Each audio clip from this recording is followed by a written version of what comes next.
Center.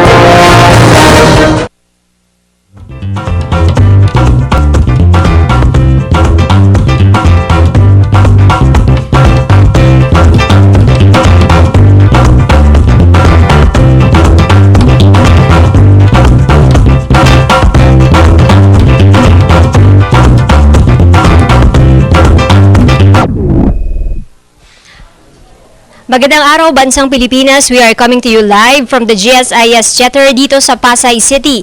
Ipinagdiriwang po natin ngayong umaga ang ika-15 taong anibersaryo ng pagsasabatas na Republic Act 8371 o ang Indigenous Peoples' Rights Act.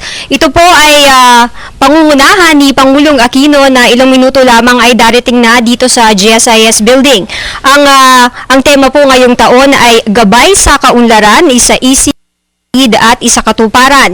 Ngayong araw ay, gaya ng sabi ko, ay pinagdiriwang natin ang ika-15 taong anibersaryo ng pagsasabatas ng Indigenous Peoples' Rights Act na pangungunahan ni Pangulong Aquino. Ito po ay pinangungunahan din ng National Commission on Indigenous Peoples o NCIP, ang organisasyong naatasang mamuno sa okasyong ito. Pararangalan ng NCIP ang government institutions, non-government organizations, civil society organizations, people's organizations at indigenous people's organizations na nagkaroon ng napakahalagang papel at kontribusyon sa pagpapatupad ng batas na ito na ipinasa noong 1997 sa pamumuno ni dating Pangulong Fidel Ramos. Sa programa po ngayong umaga ay ang nakapila ay ang ating national anthem ay pangungunahan ng singer na si Bayang Barrios. Magkakaroon po ng invoking of the guidance of the spirits ng tribong Bugkalot. Magbibigay din ng kanyang opening message at overview Pawid, ang NCIP chairwoman. Magbibigay din po ng mensahe si Binibining Luisa Carvalho, ang UNDP President Coordinator. Magkakaroon din po ng awarding ngayong umaga at kabilang dito ang Certificates of Ancestral Domain at Land Titles. Magbibigay din po, ay nasahan din pong magbibigay ng talumpati si Pangulong Aquino at siya po ay ipapakilala ni Budget Secretary Florencio Abad. Ang IPRA ay isinabatas noong October 29, 1997 ni dating Pangulong Fidel Ramos. Ito ay tinaguri ang isang landmark legislation ng gobyerno, ng civil society groups, pati na ang international community. Ito ay 10 taong tumagal sa Kongreso mula 1987 hanggang 1997 bago maipasa. Ang batas na ito ay isinulat ni dating Senador Juan Fabier noong 1995 sa matinding pagsala, kabilang na ang ilang public debate at floor debate sa Kongreso. Sa pagkakaaproba ng batas, ang Pilipinas ay pinuri ng United Nations at ng international community ng Indigenous Peoples Advocate dahil sa itinuring po itong isang milestone achievement. Ang IPRA o Republic Act 8371 ay pinatupad para kilalanin, pangalagaan at itaguyod ang karapatan ng indigenous cultural communities, indigenous peoples at para itatag ang National Commission on Indigenous Peoples at para rin maipatupad ang mga mekanismo at pondo para dito. Ito ay sumasaklaw sa mga karapatan at naisi ng mga indigenous peoples gaya ng right to ancestral domains at ancestral lands, right to self-governance and empowerment, social justice at human rights, at cultural integrity. Ang indigenous people of the Philippines ay lupon ng mga tao at homogeneous societies na naninirahan bilang organized community sa isang teritoryo. Pinagsasaluhan nila ang natatanging lengguwahe, customs at traditions at iba pang cultural traits.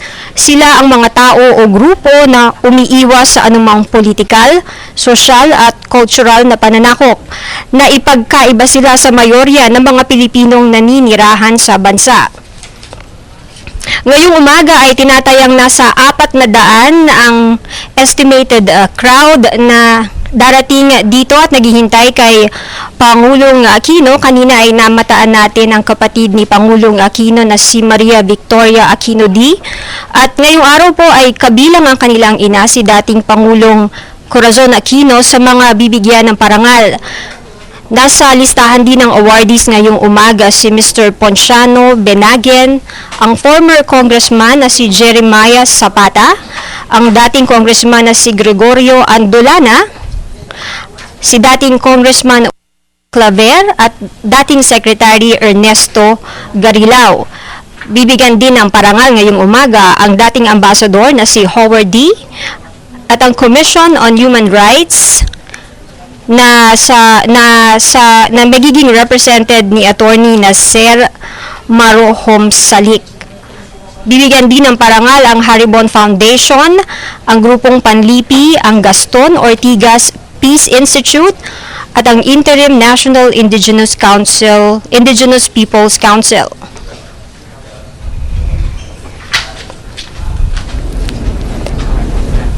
Ang nasa programa din ngayong araw ang pagbibigay ng ilang certificates of ancestral domain title at certificates of ancestral land titles.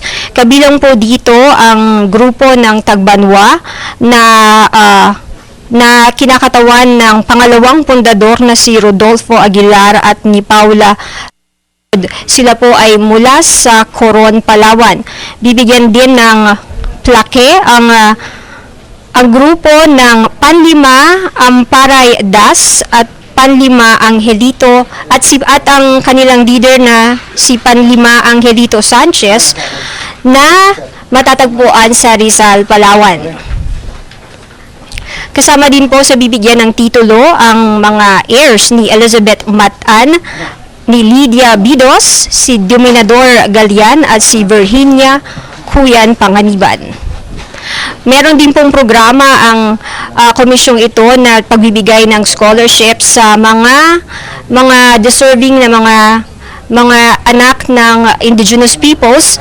At nakikita na po natin ngayon ang pagdating ni Pangulong Aquino dito sa GSIS Theater. Katabi po niya ang chairman na si Manang Briggs at malugod po siya at mainis siyang tinatanggap na may 400 mga bisita ngayong araw. Which is one of its kind, and it represents the beauty of the ancestral domains of the indigenous peoples and the culture of harmony that exists in the ancestral domains between nature and the owners of the domains. Once again, the President of the Republic of the Philippines.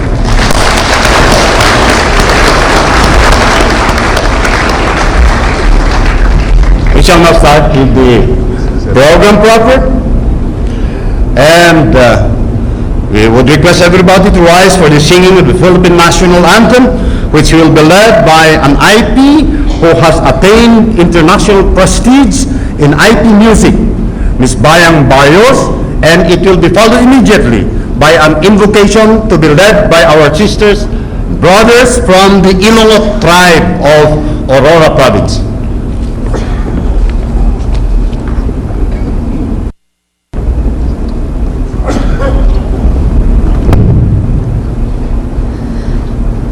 Bayang magiliw, pelas ng silanganan, alab ng puso, sa dibdib mo'y buhay.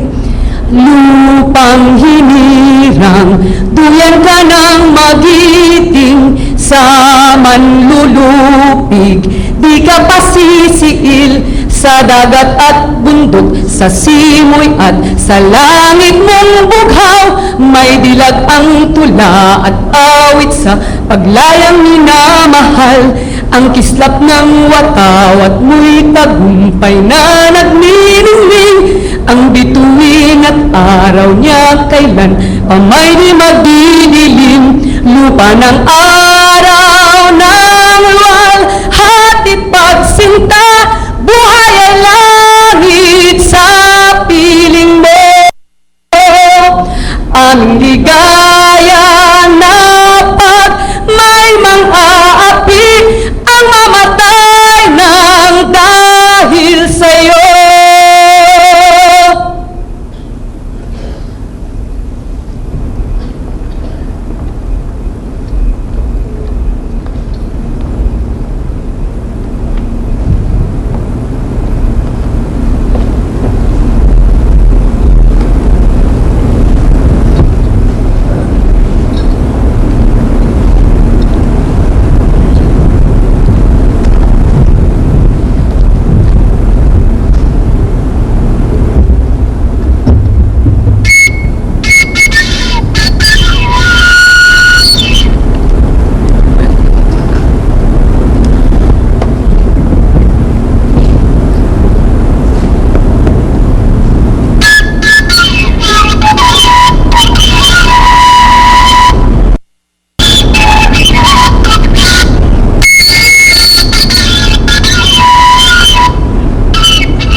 for the privilege na lamang.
Thank you so much. You may please be seated.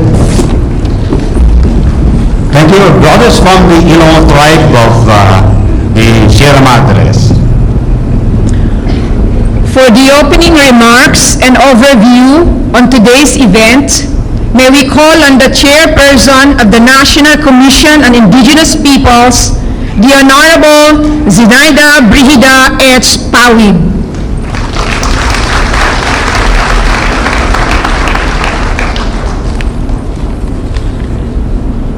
Magandang umaga po sa inyong lahat.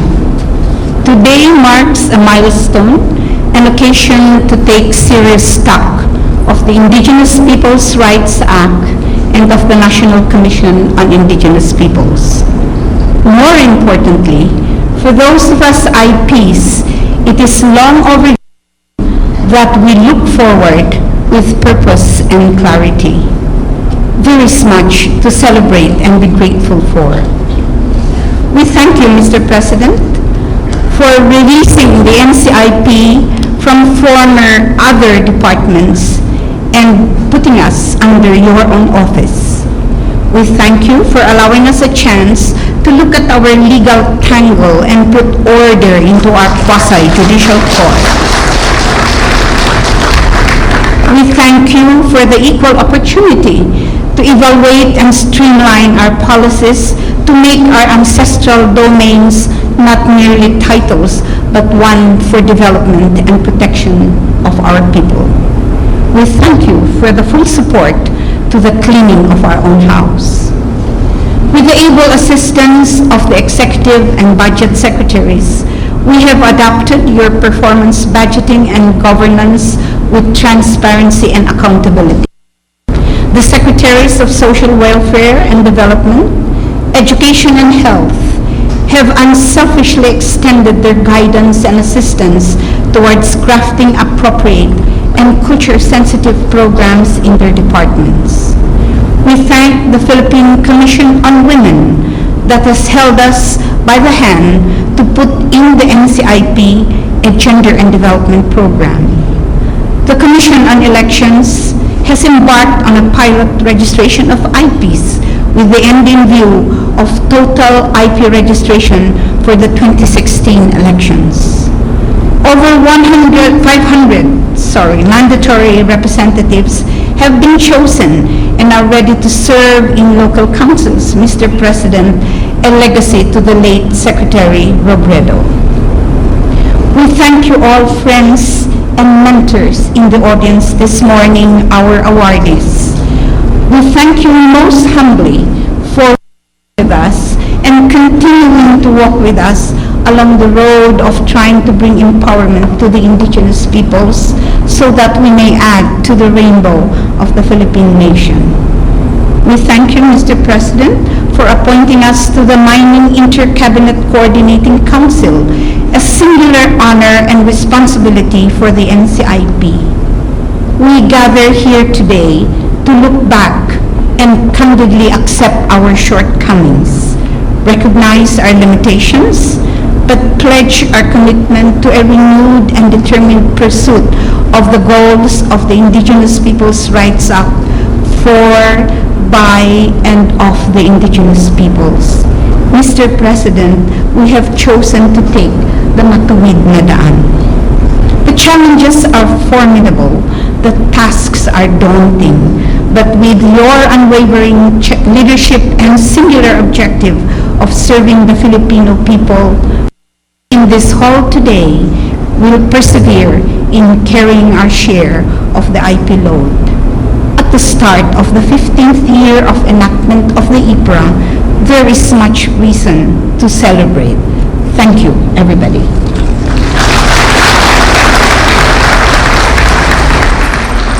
Thank you very much, Chairperson Pawid.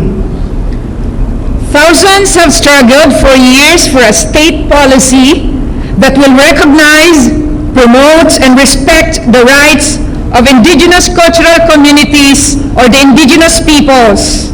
We would like to remember them through a few people who took the cudgels to make that dream a reality. We remember those who were instrumental in putting that policy in the Constitution in RA 8371 or IPRA, in programs of government like the Social Pact for Empowered Economic Development, SPEED, and the Social Reform Agenda. NCIP would like to request His Excellency Benigno S. Aquino III to award the plaques of recognition. To former President Corazon C. Aquino, posthumous, for enshrining the policy of recognition in the Constitution in the Social Pact for Empowered Economic Development, represented by Madam Viel Aquino D. Former Congressman Gregorio A. Andolana for legislative leadership. Former Congressman Jeremias Zapata, posthumous, represented by Attorney Redentor Zapata for legislative leadership. Former Congressman William F. Claver, posthumous, represented by Mrs. Jane Abel for legislative leadership. Former Ambassador Howard D. for overseeing the transition of the Commission as Presidential Assistant on Indigenous Peoples Affairs. Commission on Human Rights through Attorney Nasser A. Maruhum Salik for the splendid defense of the constitutionality of IPRA. Former Senator Juan Flavier, represented by Mr. Ramon Navarra Jr. The Office of the Presidential Advisor on the Peace Process. The Ateneo Human Rights Center. Gaston Z. Ortigas Peace Institute through Executive Director Karen Tanyada for helping shepherd consultations and drafting of the bill that was sponsored in the House of Senate. The Interim National Indigenous Peoples Council for pushing the passage of a law on ancestral domains and the rights of IPs as the supreme agenda of IPs under social reform agenda. IPRA commands the state to delineate ancestral domains and lands and to issue titles formally recognizing the native title over the same, known as the Certificate of Ancestral Domain Title or CADT and the Certificate of Ancestral Land Title or CALTI. Many CADTs and CALTIs had been previously issued. Today, we wish to request His Excellency to award 2 CADTs and 4 CALTIs, all of which were duly registered with the Land Registration Authority. CADT number 022 of the Tagbanwa Indigenous Communities, embracing ancestral domain located in Coronon, Palawan, represented by Pangalawang Pondador Rodolfo Aguilar and Paula Languyod. CADT number 129, embracing ancestral domain located in Rizal, Palawan, represented by Panlima Amparay Das and Panlima Angelito Sances. Certificates of ancestral land titles to 4 awardees, namely Kalti number 241 to the heirs of Elizabeth Matan, Kalti number 123 to Lydia Bidos, Kalti number 240 to Dominador Galian, and Kalti 220 to Virginia Kuyan Panganiban. To educate more indigenous peoples as a means of empowering them, the NCIP started a merit-based scholarship grant with a 5 million peso allocation in 2012. With this budget, and under a guideline promulgated by the Commission, 100 youth from the 7 ethnographic regions had been accommodated. To represent them are 3 students. We again request His Excellency to award the scholarship certificates to the 3 students representing the 100, namely Chriselle D. Carino, Edmar B. Fronda, and Mylenar B. Ligligen.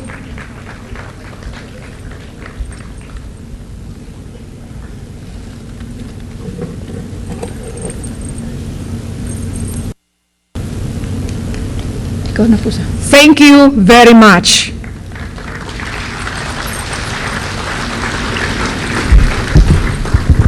Congratulations to all the awardees. And at this point, may we call on the Secretary of the Department of Justice, the Honorable Laila M. De Lima, to introduce our guest of honor and speaker.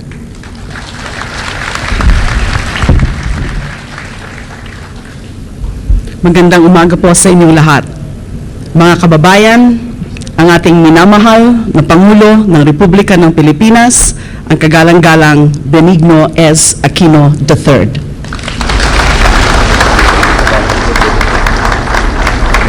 Magandang umaga po, mga po tayo lahat.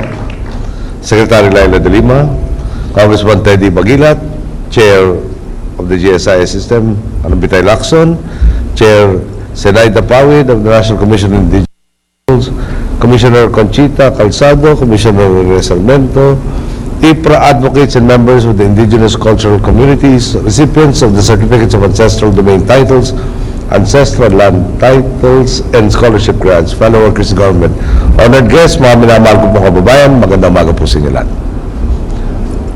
Mula sa tuktok na Luzon hanggang sa dulo ng Mindanao, nahubog ang ating kultura at kaugalian mula sa paghahabi ng paniniwala at tradisyon ng daang-daang katutubong grupo na naninirahan sa iba't ibang bahagi ng ating kapuluan.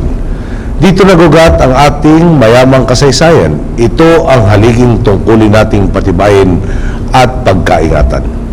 15 taon na ang nakalipas mula ng isang batas ng Republic Act 8371 o mas kilala bilang Indigenous Peoples' Rights Act.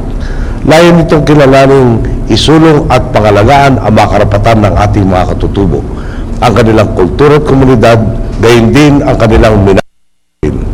Ngayong umaga, nagtitipon tayo hindi lang para magbalik tanaw sa mga tagumpay na ibinunga ng RA 8371. Narito tayo upang higit pang paigtingin ang ating dedikasyon at paglinang at pagbibigay lakas sa ating mga katutubo bilang mahalagang bahagi ng ating kultura at lipunan.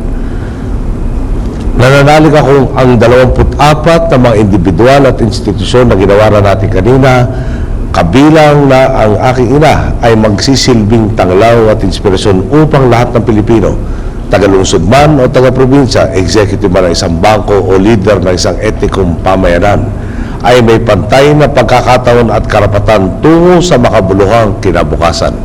Ito mismo ang batayang prinsipyo kung bakit isa sa mga unang atas na ating pinirmahan ay ang paglilipat ng National Commission of Indigenous Peoples o NCIP mula sa DNR patungo sa tanggapan ng Pangulo. Dahil sa Executive Order No. 11, mas masigasig nating nabibigyan ng kaukulang atensyon ang pangangailangan at hangarin ng mga katutubong Pilipino. Mas mabilis na rin nating natutugunan ang kanilang mga hinaing ukol sa mga patakaran at programang nangangailangan ng maagap na koordinasyon at pagpapatupad. Mulat marahil ang ilan sa inyo kung paano kinasangkapan ang NCIP para paunlakan ang mga padrino na nakaraang sistema. Tapos na po ang panahon ng mga midnight appointees. Ang mga itinalaga natin commissioners ng NCIP ay talagang may malasakit at malalim na kaalaman sa iba't ibang etnikong grupo at sa kanilang kalagayan.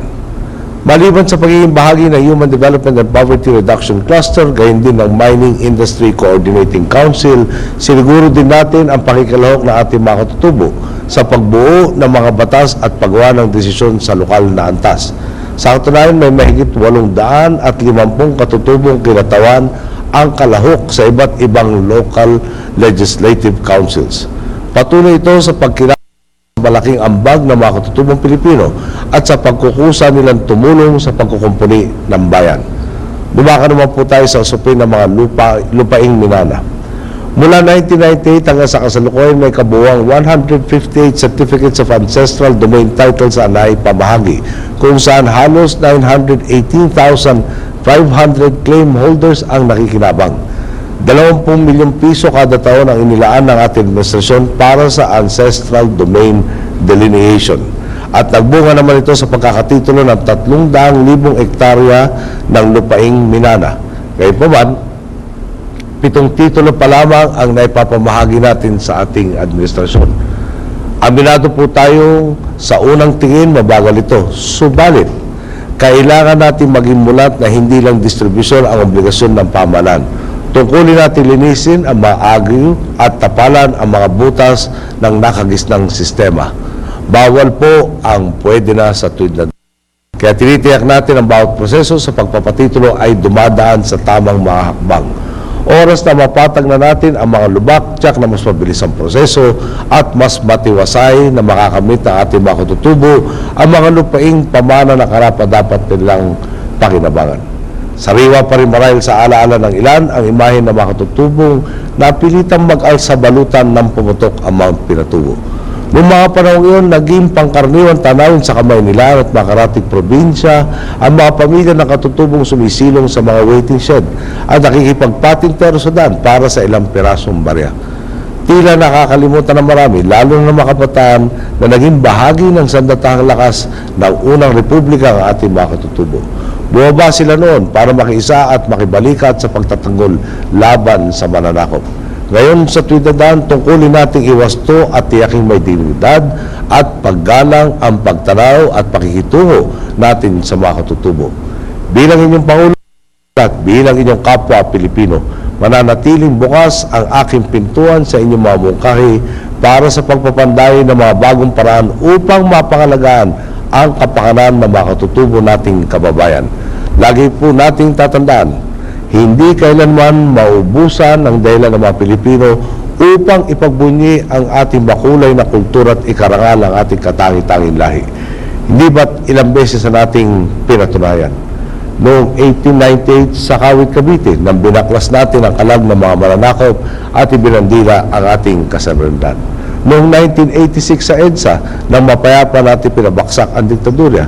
Noong huling pampanguluhang halalan ng isinatinig ng mahigit 15 milyong Pilipino, tapusin na ang korupsyon at kahirapan. At itong buwan lamang, nang nilagdaan ang pamahalaan at ng MILF ang kasunduang bubo sa Bangsamoro upang wakasan ang 4 na dekada ng karahasan sa rehiyon at magaliwanag at pag-asa sa Mindanao. Sinisiguro ko po sa inyo, walang imposible sa nagkakaisang Pilipino. Hanggat namamayani ang katarungan at kapayapaan sa bawat sulok ng lipunan, hanggat integridad at katapatan lamang ang tumitimon sa ating mga lingkod bayan, hanggat respeto, malasakit at pagkakapantay-pantay ang nananaig sa bawat puso ng mamamayan, tinitiyak ko po sa inyo, walang hindi magagawa ang lahing Pilipino. Magandang araw po, maraming salamat sa lahat. Magtago-tago ka, Apo Presidente. Thank you so much for the message and the privilege of your company. And we look forward to whatever you tell us to do in accordance with your Daan na Matuwid. Thank you very much again, Your Excellency President Aquino. So,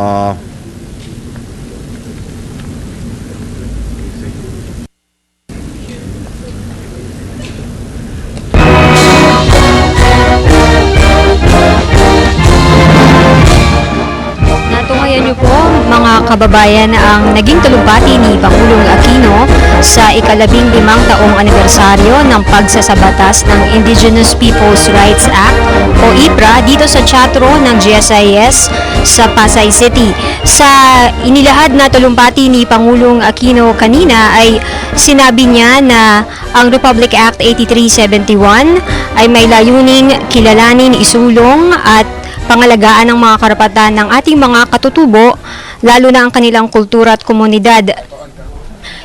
Kasama rin dito ay nabanggit ng Pangulo na kabilang sa mga ipinatupad ng kanyang administrasyon ang pag-i-issue ng Executive Order No. 11 kung saan ang komisyon na humahawak sa Indigenous Peoples ay inilipat mula sa DNR sa kanyang tagapan, ang Office of the President.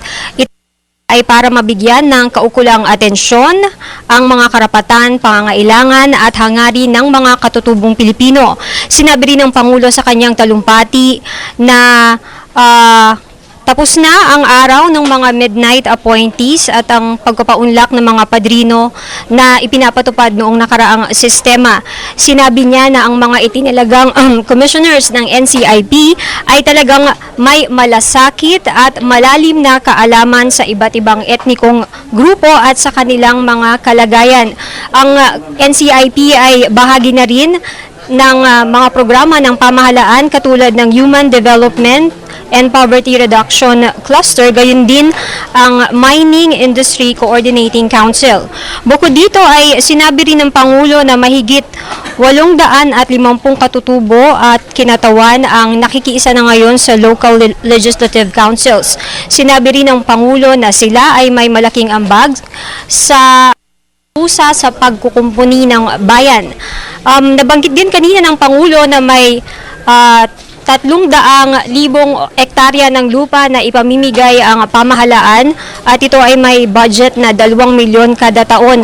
Sa kabuuan ay may 158 certificates of ancestral domain titles na ipamamahagi, ngunit 7 titulo pa lamang ang naibibigay. Ayon sa Pangulo, tungkulin daw ng administrasyon na linisin ang mga agiw at tapalan ang mga butas ng nakagisnang sistema, kaya ito ay dinadaan sa masusing pagsusuri. Bawal aniya ang pwede na sa tuwid na daan, kaya tinitiyak na ang bawat proseso sa pagkapatitulo ay dumadaan sa tamang mga hakbang. Sinabi rin ng Pangulo na bibigyan ng dignidad ang mga indigenous peoples. At ayon sa kanya, tungkulin ng gobyerno sa tuwid na daan na iwasto at tiyaking may dignidad at paggalang at pakikitungo sa mga katutubo. Bilang Pangulo aniya, higit sa lahat, bilang Pilipino, ay mananatiling bukas ang kanyang pintuan sa mga mungkahi para sa pagpapanday ng mga bagong paraan upang mapangalagaan ang kapakanan ng mga katutubo nating kababayan. Sinabi rin ng Pangulo na hindi mauubusan ng dahilan ang mga Pilipino upang ipagbunyi ang makulay na kultura at ikarangal ang ating katangi-tanging lahi. Binanggit ng Pangulo ang pagwagayway ng Watawat noong 1898 sa Kawit, Cavite at ang 1986 EDSA Revolution. At itong kamakailan, isinama rin ng Pangulo ang nilagdaan ng pamahalaan at ng MILF na kasunduang bubuo sa Bangsamoro na aniya upang wakasan ang 4 na dekada ng karahasan sa rehiyon at maghatid ng liwanag at pag-asa sa Mindanao. At yan po ang ating special coverage dito sa GSIS Theater, dito sa Pasay City, sa pakikiisa ni Pangulong Aquino sa ika-15 taong anibersaryo sa paglagda ng batas na Republic Act 8371 o ang Indigenous Peoples' Rights Act. Sa ngalan po ng Radio TV Malacanang at People's Television Network, ako po si Elena Luna. Magandang araw po.